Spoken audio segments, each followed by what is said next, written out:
ಇಂದು ನಗಲೊಟ್ಟಿಗೆ ಅವರು ವಿಶೇಷ ಗೆಸ್ಟ್ ಉಂಡು ಅಲ್ಹಮ್ದುಲಿಲ್ಲಾ ಇಂದು ಅಸರ್ನಿಸ್ ಕರಿಕೆಗು ಪಲ್ಲಿಗೆ ಎತ್ತಿತ್ತು ನಗಲು ಸ್ಪೀಕರ್ ಸರ್ ನಗಲ ಯುಟಿ ಖಾದರ್ ಸರ್ ನಗಲೊಟ್ಟಿಗೆ ಉಂಡು ಸರ್ಗೆ ಜಸ್ಟ್ ನಗಲವರು ಪಲ್ಲಿ ಲೆಗನ ಸಿಸ್ಟಮ್ ಉಂಟು ಸರ್ ಕೂಡ ಆಲ್ಮೋಸ್ಟ್ ಡೈಲಿ 400 ಸಿಟ್ಟಿಂಗ್ಸ್ ಅವರು ಊಡೆ ಪಂಡಾರು ಅದ್ರಲ್ಲಿ ಮೋಸ್ಟ್ ಆಫ್ ದಿ ಮೆಂಬರ್ಸ್ ನಗಲ ಊಡ್ತು ಮಕ್ಕ ಸ್ಟೂಡೆಂಟ್ಸ್ ಚೊಮ್ಮೆ ಸ್ಟೂಡೆಂಟ್ಸ್ ಮಾರಿದ್ರೆ ಬೆನಿಫಿಟ್ ಎಡ್ತೊಂಡುಲ್ಲಾರು അതേപോലെ ഒരു 200-250 ಪ್ಯಾಕ್ಸ್ ಉಡ್ದು ಪಿ ಜಿಲ್ಲು ಪೆಣ್ಮಕ್ಕಗೆ ಡೈಲಿ ನಂಗೆ 5:30 ಆകുമ്പോൾ ಸಪ್ಲೈ ಅವರು ಅಲಾಂಗ್ ವಿತ್ ದಟ್ ಅಂಕ್ ಸೆಹರಿಂಪೋಲು അപ്പോൾ ಇದೆಲ್ಲ ಎಹಸಾನ್ ಪಲ್ಲಿ ರಂಡಲ್ಲಿ ಜಸ್ಟ್ ನಿಗಳವರು ಚೆರಿಯರು ವಿಷಯ ಇನ್ಶಾಲ್ಲ.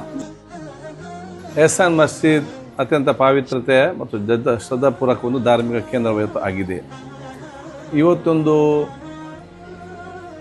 ಪವಿತ್ರವಾದ ಈ ಒಂದು ರಂಜಾನ್ ತಿಂಗಳಿನಲ್ಲಿ ಈ ಒಂದು ಪ್ರದೇಶದಲ್ಲಿ ಯಾರೆಲ್ಲ ಬಂದರ ಸರ್ವರಿಗೂ ಕೂಡ ಇಫ್ತಾರ್ ಕೊಡೋದೊಂದು ವ್ಯವಸ್ಥೆ ಅತ್ಯುತ್ತಮವಾದ ವ್ಯವಸ್ಥೆ. ಮತ್ತು ಈ ಪರಿಸರದಲ್ಲಿ ಬಹುಶಃ ಇವತ್ತು ವಿದ್ಯಾರ್ಥಿನಿ ಯಾರು ಇವತ್ತು ಪಿ ಜಿಯಲ್ಲಿ ಇವತ್ತು ತಮ್ಮ ಶಿಕ್ಷಣ ಪಡ್ಕೊಳ್ತಿದ್ದಾರೆ ಅವರಿಗೆ ಬೇಕಾಗುವಂತಹ ಇಫ್ತಾರ್ನ ವ್ಯವಸ್ಥೆ ಕೂಡ ಮಾಡಿ ಕೊಡ್ತಿರೋದು ಅತ್ಯಂತ ಸಂತೋಷ.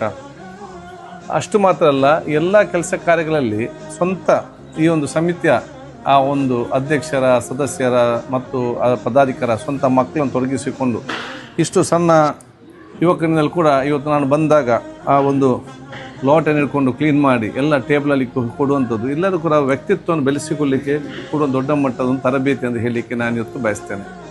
ಆದ ಕಾರಣ ಎಹಸಾನ್ ಮಸೀದಿಯ ಅಧ್ಯಕ್ಷನ ಸರ್ವ ಸದಸ್ಯನು ಮತ್ತು ಇದಕ್ಕೆ ಸಹಕಾರ ಕೊಡುವಂಥ ಯುವಕ ತಂಡವಾಗಿದ್ದ HIF ಅದರ ಪದಾಧಿಕಾರಿಗಳು ಈ ರೀತಿಯ ಬಹುಶಃ ಸಾಮಾಜಿಕವಾದ ಚಟುವಟಿಕೆಗಳಲ್ಲಿ ತೊಡಗಿಕೊಂಡು ಈ ಒಂದು ಪವಿತ್ರವಾದ ತಿಂಗಳಿನಲ್ಲಿ ಈ ರೀತಿಯ ಕೆಲಸ ಕಾರ್ಯಗಳು, ಅದ ನಂತರ ಬೇರೆ ಬೇರೆ ಧಾರ್ಮಿಕ ಸಾಮಾಜಿಕ ಆರೋಗ್ಯ ಕ್ಷೇತ್ರದಲ್ಲಿ ಕೂಡ HIF ಕೆಲಸ ಮಾಡೋದು ಅತ್ಯಂತ ಸಂತೋಷ. ನಾನು ಕೂಡ ಇವತ್ತು ಇಲ್ಲಿ ಬಂದು ಇಲ್ಲಿ ಒಂದು ವ್ಯವಸ್ಥೆ ನೋಡಲಿಕ್ಕೆ ಅತ್ಯಂತ ಸಂತೋಷನಾಗಿದ್ದುಕೊಂಡು ನಾನು ಜುಮ್ಮಾ ಮಸೀದಿ ಅಧ್ಯಕ್ಷರಿಗೆ ಸದಸ್ಯರಿಗೆ ಮತ್ತು HIFನ ಅಧ್ಯಕ್ಷ ಸದಸ್ಯರಿಗೆ ಮತ್ತು ಇಲ್ಲೆಲ್ಲ ನಮ್ಮ ವಾಲಂಟಿಯರ್ ಮಿತ್ರರಿಗೆ ನನ್ನ ವಿಶೇಷವಾದ ಅಭಿನಂದನೆ ಶುಭಾಶಯ ಸಲ್ಲಿಸಿ ನಿಮ್ಮೆಲ್ಲ ವ್ಯವಸ್ಥೆ ಕೂಡ ಎಲ್ಲರಿಗೊಂದು ಮಾದರಿ ಅಂತ ಹೇಳಿಕೊಂಡು ನಾನು ಶುಭಾಶಯ ಸಲ್ಲಿಸ್ತೇನೆ. ಅಸ್ಸಲಾಮು ಅಲೈಕುಂ.